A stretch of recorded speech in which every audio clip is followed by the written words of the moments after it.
I think we have a good number of people here. Why don't we go ahead and start? I'm Bernie Cahill. I am the Planning and Development Director at MRPC. Thank you everyone for joining us tonight. Um, I was going to originally say, depending on the size of the group, to put your questions in the chat, and you still can do that if you want. However, given that we're a relatively smaller group, I think unless we have a ton of people joining us, to just feel free at the end of the conversation to write down your questions and ask Stephen at the end of his presentation. Um, I'll let Stephen introduce himself. We're here to talk about the new local permitting process for clean energy projects. And I think without further ado, it is a Monday night, so I'm going to hand it right over to Stephen. Stephen, why don't you introduce yourself, and then you can hop right into your presentation. All right, awesome. So thank you so much, Bernie, and thank you again to MRPC for partnering with the Department of Energy Resources so we can do all these technical assistance sessions, get the word out about some updates that are happening at the local level, and answer any questions that you all have in the audience. So, and thank you all for attending tonight, taking your time out of your Monday evening. My name is Stephen Mino. I am a Clean Energy Siting and Permitting Regional Coordinator with the Department of Energy Resources at the Commonwealth. I am in a relatively new role. I'm coming up about a year with the Commonwealth. We are a new division within the department that was created out of the 2024 Climate Act. And so during tonight, I'll just go over some of the updates that came out of the 2024 Climate Act, talk about our consolidated local permitting pathway, and really focus on what municipalities need to do and should be aware of. I will also, Bernie, is it okay if I send you, I can drop them in the chat during the presentation, but were you planning on sending out the presentation afterwards, or do you want to send me the report from tonight and I can send it out, whichever you prefer? I was probably going to send it out. I think I have the participants' names somewhere. Yeah, I was going to send it out probably Perfect. after tomorrow's lunchtime meeting. Yeah, do it as one. Okay, great. Yeah. But regardless, everyone will get a copy of this presentation and some resources, as well as a link to our webpage where you can find even more resources. So, why the focus on clean energy? Why is that the topic? And the Commonwealth is putting so much energy into it. Um, First of all, it's because energy demand is rising as we are increasing our transition to electrification and decarbonization, such through electric vehicles or just increased economic development and infrastructure building. We are going to need increased energy. And solar and battery energy storage facilities are a relatively fast way to build this and provide cost-effective energy. Um, Clean energy also provides many benefits to residents and communities through reduced emissions, creating local jobs and economic development opportunities for the Commonwealth. But really, it's so important because it helps build a more resilient, reliable, and affordable grid. Helping with our energy independence, as we've seen with global events. Some of the oil and gas market can be a little unstable at times, so this provides another option to obtain energy and hopefully reduce some of those long-term infrastructure costs. But also, the Commonwealth has passed a great deal of legislation around clean energy, starting in 2008 with the Global Warming Solution Act. But tonight I'll be talking about the 2024 Climate Act mostly. So in 2023, the governor created a commission on clean energy siting and permitting to look at how the Commonwealth was doing with meeting its net zero emissions goals and if we're on track to meet them by 2050. And the Commission identified three major obstacles that might prevent the Commonwealth from meeting these goals. The first is interconnection, getting these projects onto the grid. And there is a lot of work that is going on with that. That won't be the focus of this tonight's topic. But another is just also the costs of labor and materials and the economics of these projects. And then the last point that the commission really focused on was local and state permitting. At the local level, there are 351 ways to permit these projects, different local bylaws. There are multiple appeal routes depending on the types of permits the projects might need, depending on if special permits are required or, wetlands, order of conditions, and so forth. But the commission also looked at how permitting was being conducted currently and the lack of public engagement that was occurring, the lack of consistent review standards for these projects and guidance for municipalities. So that's where we come in. So in November of 2024, Governor Healy signed into law the 2024 climate law. My supervisor likes to think of this as the biggest local permitting reform in a generation. And what it does is at the local level, it creates an optional pathway for the developer to elect into to permit or to seek consolidated local permit for their clean energy infrastructure facilities. And so this is a pathway the developer can choose, and all municipalities must offer this as a permitting pathway. And what it means is if the developer chooses this pathway, that the community must issue a decision on the permit within 12 months. And all those individual permits are such as a special permit, a site plan approval, a wetlands permit, all of those are bundled together under this umbrella of the consolidated local permit.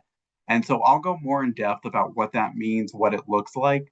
But what it really does is it puts this 12-month time frame on these projects for the community to issue a decision. What it also changes is the appeals pathway. So instead of developers being able to appeal decisions through the various individual permit appeals pathways, now the only appeal pathway for this consolidated local permit is to the state's energy facility siting board. That being said, there's a carrot and stick approach to this process. So if the developer does choose this pathway, there are extra things they must do, including conducting a site suitability analysis of their site and also conducting increased community engagement. And so, so another thing that the climate law does is it changes the permitting authorities for the municipalities and for the state's energy facility siting board. So the state now groups clean energy infrastructure into two buckets. And it's based on the size or the capacity of the system. So small, quote unquote, clean energy infrastructure facilities are ones that are still under the municipality's authority to permit. And those include generation projects that are under 25 megawatts. And so generation includes ground-mounted solar, wind, and anaerobic digestion facilities. For storage, anything under 100 megawatt hours is still under the municipality's purview to permit. And for transmission and distribution projects, anything under a mile in a new right-of-way corridor or anything under 10 miles in an existing right-of-way. Anything above those thresholds now goes to and must be reviewed through the Energy Facility Siting Board. So these are much larger projects. And you may be asking, well, what exactly does 25 megawatts mean? I can't picture that. I'm going to go through kind of like a series of images and slides from our lookbook that just give you an idea of what is the size we're talking about for these projects that the municipality still retains the authority to permit at the local level.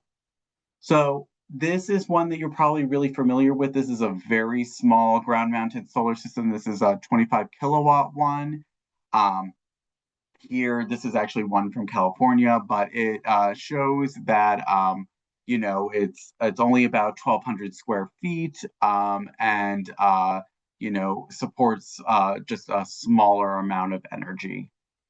But as we're proceeding and getting up, you can see what larger ground-mounted solar projects are that you might be more familiar with. So if anyone has been to the Framingham Plaza on I-90, you can see there's about a 300 kilowatt ground-mounted solar that takes up about an acre. Um, and and here is what we're typically you're probably more aware of when it comes to larger solar array projects happening in your communities. Here's a 6 megawatt ground-mounted solar with a 6 megawatt hour accessory battery storage. So this 6 megawatt takes up about 15 acres. A good rule of thumb is about 1 megawatt can be up to about 5 acres, is like a good rule of thumb to kind of picture these projects and the size that they are. Here we are approaching kind of the higher end of what's under the municipality's purview to permit. This is a 20 megawatt commercial ground mounted solar facility right here in the central region in Spencer. And this one's taking up about 50 acres. Turning over to battery, a 1 megawatt hour commercial battery storage system takes about a tenth of an acre. So you can think of that to help you size it. It's, mostly you think about them in terms of those storage containers to help size them. But, and so as word's gotten around about this this consolidated local permitting process. A lot of people have been comparing it to 40B, the comprehensive permit for affordable housing. And I think some misinformation has been happening there. So I just wanted to kind of do this slide to help you understand how this differs from the approach in 40B. So under 40B, which obviously is addressing affordable housing, the permitting authority is the Zoning Board of Appeals. But under our consolidated local permitting process, individual boards still retain their permitting authority based on the types of permits they can issue. So whether it's a planning board issuing site plan approval and special permits, or a conservation commission issuing orders of conditions. Under 40B, municipalities can be exempt from the process if at least 10% of their year-round housing stock is classified as affordable. And currently, no municipality is exempt from offering the consolidated local permitting process for clean energy. 40B also has some provisions that allow overrides of local zoning bylaws, and this process does not have an impact to local authority other than imposing the timeline on which municipalities need to issue decisions. But it does not override local zoning bylaws or local regulations. The appeals pathway under 40B is the Housing Appeals Committee, and for this consolidated local permitting process, it is the EFSB Energy Facility Siting Board de novo adjudication process. So this is just a very simple flow chart of what the consolidated local permitting process looks like, and I'll be going into depth on each of these I guess ovals, rectangles, but each part of this flow chart. So before a developer even submits an application for this consolidated local permit, they have to conduct pre-filing activities, which are community engagement and outreach activities. Once they submit the application, the community has the right to decide whether they even have the capacity and the resources to review and permit this project within the 12-month time frame. And if they feel that they don't, they can refer this project to the Energy Facility Siting Board to take over the permitting, and the town would retain something called intervenor status, which means they still have a seat at the table in weighing in on the project. Um, but if the town does decide they have the resources and the capacity and wants to review the project, the those individual permits that are needed as part of this process that are been bundled under this consolidated umbrella would go as they normally do. The applicant would have to seek all those individual permits from all those individual boards within that 12-month time. Um, one decision gets issued, so all of those individual permits are then bundled and grouped together under essentially a cover letter that has to be issued within that 12-month time frame. And I'll go into more depth about this, but if any one board denies the project, the entire permit is denied. So it's an all or nothing permit.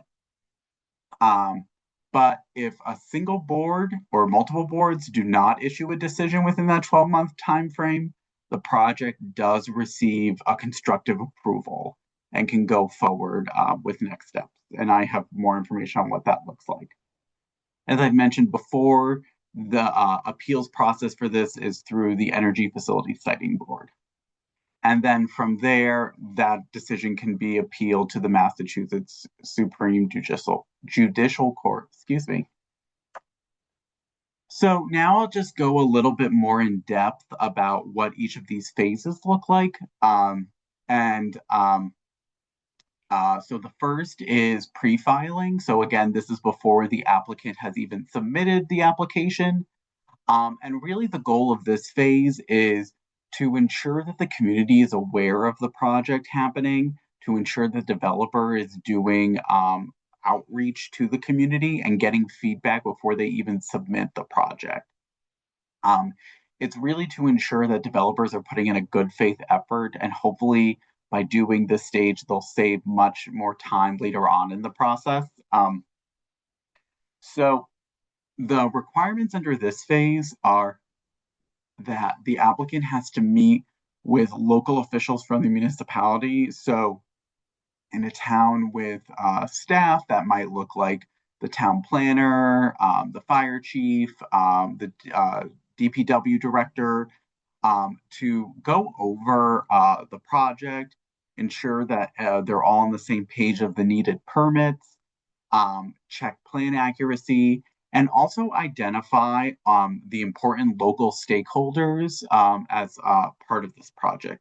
So we at DOER are developing a database of community groups and environmental justice groups that can sign up and be notified when these projects are occurring in their communities.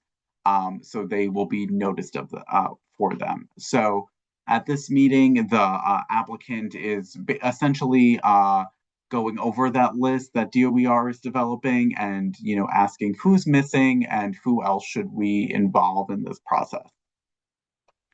The applicant is then required to host at least one public information session where they will go over the project, answer any questions, and there are a lot of noticing requirements that go along with that. They are required to mail out notices to abutters, town officials, and those local community groups. They also are required to post notices on at least 2 multimedia outlets. This could be like a town Facebook page. It could be a newspaper. It could be a TV ad, a radio ad. And that is something they would talk about at this initial meeting with the town representatives. They also are required to place physical notices in at least 2 community facilities. So once they've done all this noticing, they will then host the the meeting. It is the developer doing a presentation, and they are required to discuss, specifics of the project, have a draft emergency response plan for feedback. They will discuss something called a site suitability analysis that I'll go over in a moment. And they will discuss any impacts and other aspects of the site design. They are required to take questions, take feedback, and record that feedback, and group all of these materials together. And they will then have to get a form signed by someone from the town to prove that they have done all the required steps under pre-filing. And once they have gotten that form signed, they will now have 60 days in which to submit the consolidated local permitting application. So before I get into that, I've mentioned this concept of site suitability, and this is a requirement that came out of the legislation that all of these projects must conduct this analysis. And the purpose of it is the Commonwealth really wants to incentivize these projects to be sited on pre-developed spaces. So we are not just cutting down large swaths of forest or open space to build these clean energy infrastructure. So um, the tool in which this is being done is it's a mapping tool that is being created by the Executive Office of Energy and Environmental Affairs.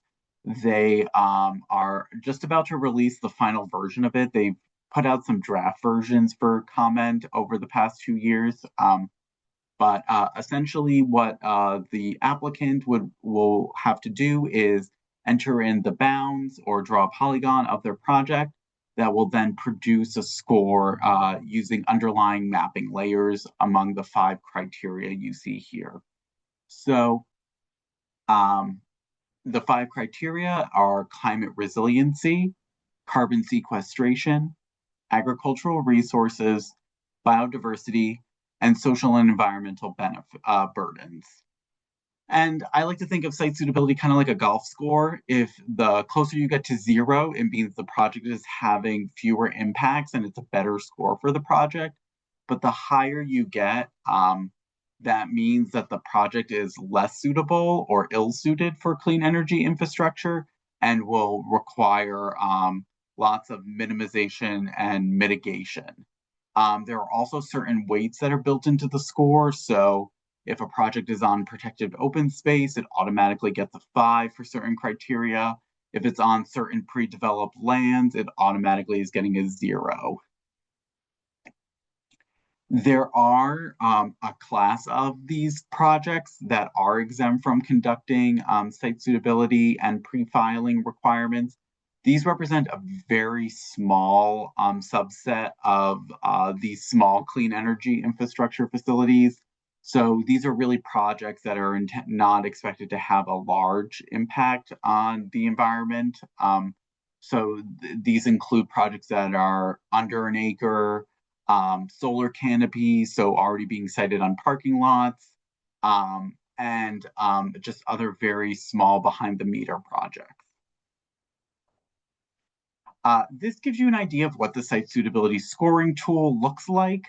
As you can see here, it's gotten a little more, this is an older screenshot, the tool has gotten a little more refined, but it gives you an idea of that you can see these individual mapping layers, and then you can also see them on top of each other to draw your polygon or, actually enter in the coordinates of your project so it can give you a detailed score. As you can see here, this project is getting kind of lower to middle scores, except for under biodiversity, where it's scoring quite high.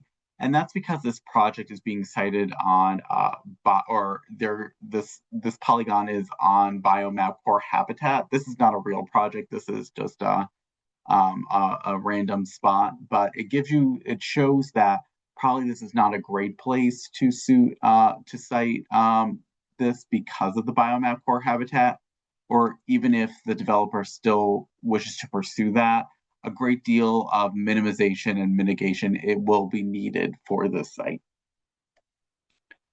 So what and the local community is empowered to determine what level of minimization and mitigation is needed to offset the impacts. You'll see here a term that I'll go over much more in depth. Local government representative, essentially a point person from the town, is required to review the site suitability report from the applicant. And the applicant is required to propose minimization and mitigation measures based on those scores, but the town can consider if additional steps are needed. And whatever is decided and agreed upon would be included as a condition of the final permit that's issued. So now we are coming to the consolidated local permit application. Um, we that we are developing a universal application form that these developers are going to be required to use. We do have a draft version of that on our website, so you're welcome to review that and provide any comments, but we will be releasing a final version of it before July 1st. But the idea behind the consolidated local permit application is because municipalities have this 12 months time frame imposed upon them, the developers really need to ensure that it is a complete, thorough application and that all the information about the project is provided at the onset. So once the community receives the application, they have 30 days to review it for completeness. Um, and if they identify any deficiencies in the application, they can send it back to the applicant to cure those deficiencies after another 30 days. That 12-month clock that I keep referring to does not start until the community determines the application is complete. Um, and again, if in doing the initial review for completeness of the application, or even a little bit after, the community just recognizes they do not have the resources to review this, they can refer to the Energy Facility Siting Board.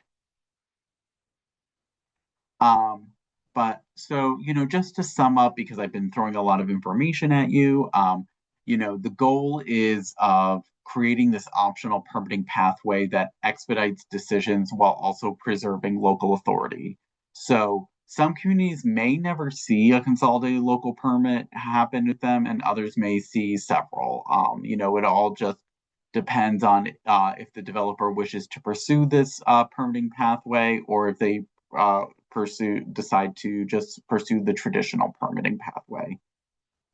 There is no action needed by local governments to implement this. It's not like MBTA communities where you may need to adopt a bylaw in order to be compliant. Um, but it is considered one decision that is coming out of these communities, because all those boards and individual permitting granting authorities ha have to conduct their review and issue those individual decisions that kind of are bundled together in this consolidated permit. Um, I think it's also worth pointing out at this stage that ministerial permits are not included in this 12-month time frame. So things like an electrical permit, a building permit, a street opening permit, yeah, those are excluded and exempt from the 12-month time frame. We're really talking about those discretionary permits that are issued primarily through boards. The Climate Act also required us to develop baseline health, safety, and environmental standards that all these projects have to adhere to. So we have released those standards. They're on our guideline, and I will make sure to put them in the chat as well and give to Bernie so he can send out the link as well with the slide. But these standards really cover all phases of project operation, the include ranging from the construction, the operation and maintenance, and decommissioning. So all these projects will be required to have decommissioning plans and establish decommissioning bonds with the host municipality. There's more detail about the decommissioning bonds, but they are going to be tied to inflation and allow for periodic reviews as well. Um, But our standards really cover a range from emergency response, nuisances, contamination, lighting, monitoring, recommendations for setbacks, erosion and runoff. And really, our standards are seen as the floor, not the ceiling. So municipalities are not prohibited from adopting additional standards. They just, if they are a zoning standard, they would, of course, have to go through the municipal law unit. As I mentioned, if one single board does not issue a decision within the 12-month time frame, the project does automatically get a constructive approval. And common conditions that DOER has developed would go into effect for that project. So constructive approvals are situations we are trying to avoid, but these common conditions are really there to safeguard the community to ensure there's a baseline of protections and enforcement mechanisms for the local government. Um, but our common conditions, which are also public and you can see, are also finalized, and I will circulate around, include administrative and legal conditions, conditions and requirements for construction, operation and maintenance, and decommissioning as well. So, in crafting our regulations, it was clear that municipalities will need just a point person for this project to help shepherd it along. Um, and so, in order to make our regulations turnkey, we did write in that the local government representative, who is that point person for this project, is how our regulations refer to them, is the chief administrative officer of the local government. So that could be your town administrator, your town manager, your mayor, even could be your select board. And the reason why we did that is because every community has one, and we give that person or body the ability to designate this role or uh, parts of it or different responsibilities of this role to different people or boards. And the reason why we did that is because you and your communities know who is best and may have different capacities in terms of staff or expertise of who may be able to carry out these responsibilities. And so that's why, while it defaults to the chief administrative officer, we allow for the designation. So, to sum it up, the major responsibilities of the local government representative are three primarily administrative ones. They are required to certify that all the pre-filing activities have taken place. They are the ones who have to determine if the application is complete, but they can do so by consulting other boards and departments within the town. And they are the ones who are required to issue the decision for this permit. And they would just do that using permits that DOER has created or using our online portal system where all the projects, where the developers will have to submit all the paperwork for these projects. So you'll be able to track that there, but municipalities aren't required to use the portal. They can use PDF versions of our forms as well. The last responsibility of the local government representative is to assign those minimization and mitigation measures for site suitability. So potential designees for the municipalities include, a town planner, a building commissioner, potentially even different board chairs. A town could even designate the responsibility of the minimization and mitigation measures for site suitability to a board. They could assign that to their conservation commission. So there's a lot of flexibility there. And we have also developed an optional model permitting bylaw that towns can adopt, which is another way for them to assign and designate the local government representative. Again, this permitting bylaw is completely optional. Towns are not required to adopt it. But if a community wished to or thought it made more sense or made it easier to refer and interpret their bylaws by having it incorporated, that is there for the community as a resource. And I'll circulate that as well and put it in the chat. So I know I apologize. I've thrown a lot of information at you tonight, but I think what really boils down and the takeaways you should have from this evening is, review the materials that we're putting out if you haven't already. So our regulations are 225 CMR 29, and they were finalized back in March. They are on our website that you'll get the link to. And we finalized three guidelines related to pre-filing, the health, safety, and environmental standards, and the common conditions. We do have a couple more guidelines and materials we are finishing up and finalizing related to minimization and mitigation measures for site suitability, as well as the application. But we are also putting out a lot of different technical resources. We have a frequently asked questions and handout on the local government representative that are just a little more digestible if you don't feel like reading pages and pages of regulations. But it's helpful to familiarize yourself. And then another thing the municipality has to do is decide when to start offering this new permitting pathway. So our regulations give towns the ability to start offering it starting July 1st through September 30th, but they are required to start offering it by October 1st. I don't envision a lot of communities, beginning to offer it in this summer transition period. So you just want to start thinking about kind of an October 1st implementation date.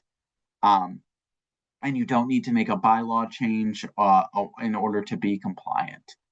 But the last thing you might want to start doing is decide who should be the local government representative. As I mentioned, it does require that decision for designation by the chief administrative officer. So, as I mentioned, we are putting out a lot of different materials.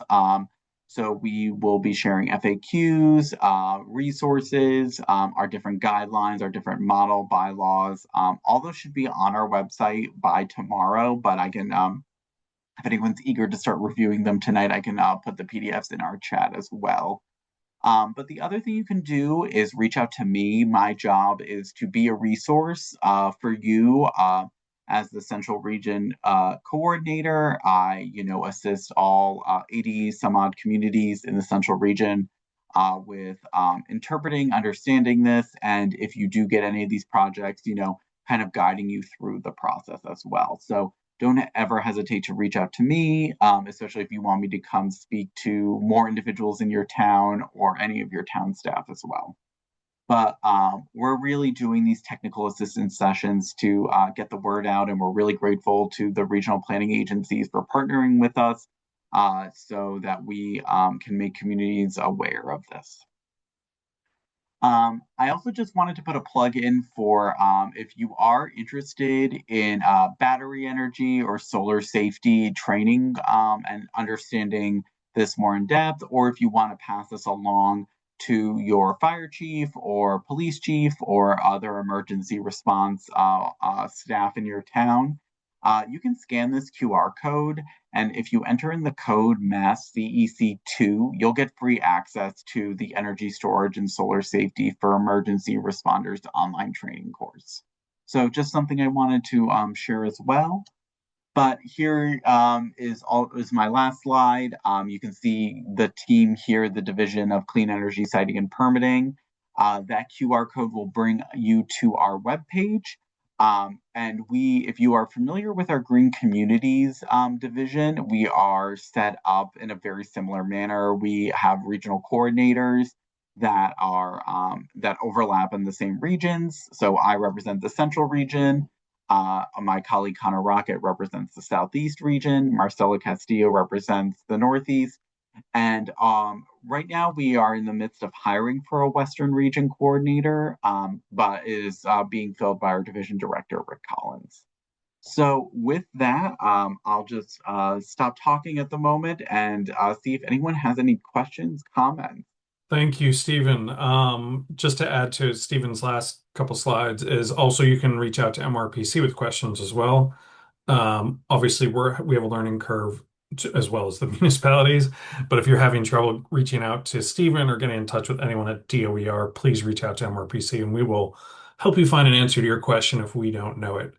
Um, that being said, like I said at the beginning, is we don't have a ton of people here, so I think if it's all right with everyone, I'm just going to go around the room and ask individuals rather than raising hands and whatnot, see who has questions. So I'm just going to go around clockwise here on my screen and start with Guy. Guy, do you have any questions for Stephen? No, no, I don't really. Actually, he answered most of my questions as they were going along. Okay. But basically, one question though. So basically, what you're saying is the town does not have to do anything on that. Uh, just wait till somebody comes and has a, say, battery project. If they never come have a battery project, then we don't have to do anything. Do I understand that correct?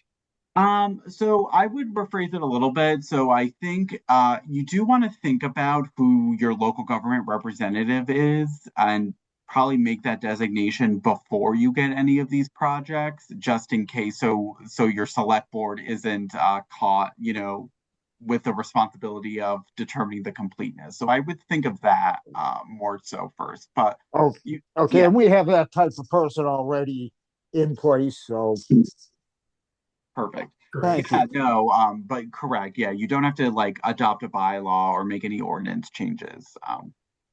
Correct. Great. Because it's a small community, I don't know when we'll ever see some of the stuff now we've kind of played out as far as solars and things like that. Thank you, though. Great. Thank you, Guy. Next up on my screen is Paula. Paula, do you have any questions for Stephen? Not really, but I found this was very helpful. Thank you so much. It was good because it kind of puts things, provides like some guidelines and like what do we kind of need to be looking at first and just understand the process. So thank you.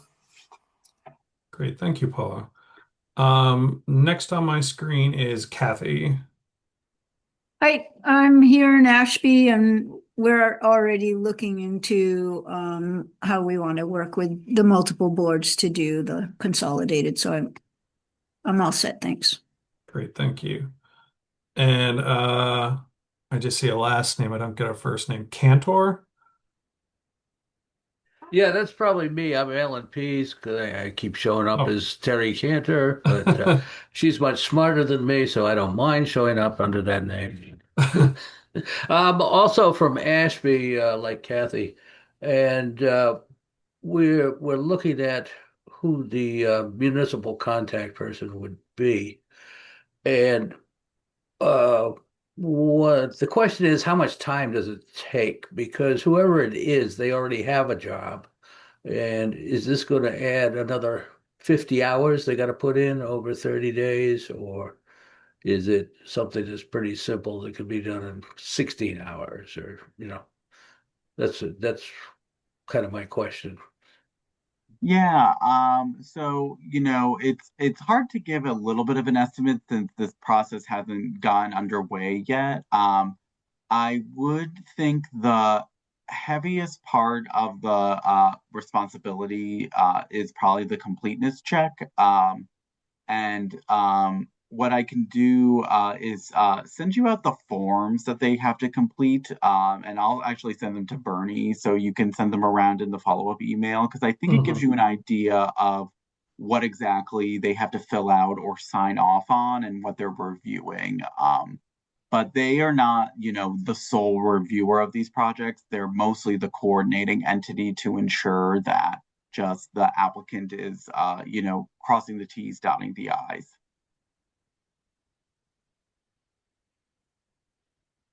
Great. Thank you, Stephen. Oh, is that it? From he's gone silent. All right.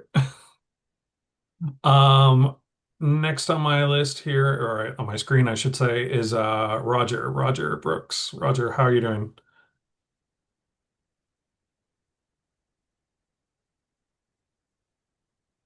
Roger, are you still on? Do you have any questions for Stephen?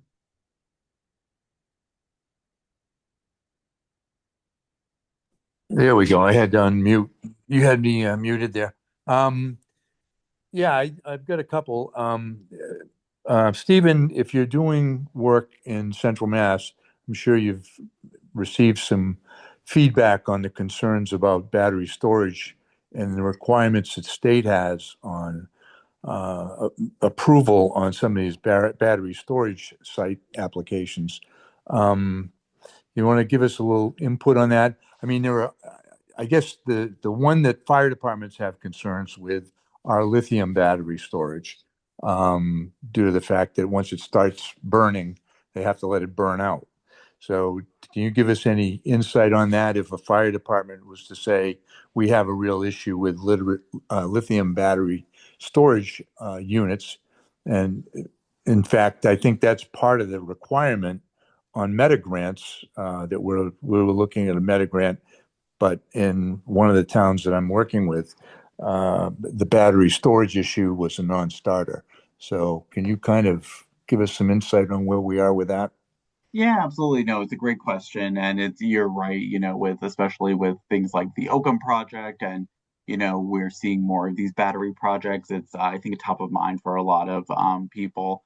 So, just as a little context, from a legal perspective, the courts in Massachusetts have considered these battery projects a Dover Amendment use, which means, the town can't prohibit them outright, but they can impose um, you know, um, reasonable health, safety, and welfare standards on these projects. So, under our process, these projects are required to adhere to the latest standard from the National Fire NFPA 855 is the standard, but it's the National Fire Safety Standards. And so 2026 was just the most updated version of this, that has provisions and specifications around these projects, especially if what to do in situations where there's not an adequate water supply, or municipal water that can get to them. Um, we are using the latest safety standards for them as well. But one of the other things that DOER is looking at is, and have released some grants, and we're looking at doing future trainings with the Department of Fire Services to make sure that fire departments have the adequate knowledge and awareness for these projects. Because I think that is part of the concern, that it's new technologies that are evolving rapidly, and it's especially for volunteer fire chiefs, it's very hard to keep up. So we're doing our part to make sure that we can get more resources out to these communities. All right, appreciate it, Stephen. I'm sure I'll be in touch with you. Great, awesome. Great. We've gone around the room. Are there any other questions before we sign off for the day? You can raise your hand or just turn off your mic if anything's come up in the last couple minutes. Otherwise, like Steven said, you can reach out to him, you can reach out to me, you can reach out to both of us with questions, and this will be probably not the end of our training and other informational sessions and other things that we put out there as MRPC, so for our communities. So just anything else? I just want to thank Stephen. Actually, you laid to rest a lot of rumors that were going around. Oh, So at least I know the direction now it's heading, instead of this absurd thing or that absurd thing. Thank you. of course. Well, thank you all so much for attending tonight and taking time out, and for your thoughtful questions. Really appreciate it. Yes, thank you, everyone. Thank you, Stephen, and enjoy your night. Stephen, I'll see you tomorrow at the Lunch and Learn. All right, sounds good, Bernie. Thanks so All much. Have right, a good night, take care, everyone. everyone. Take care.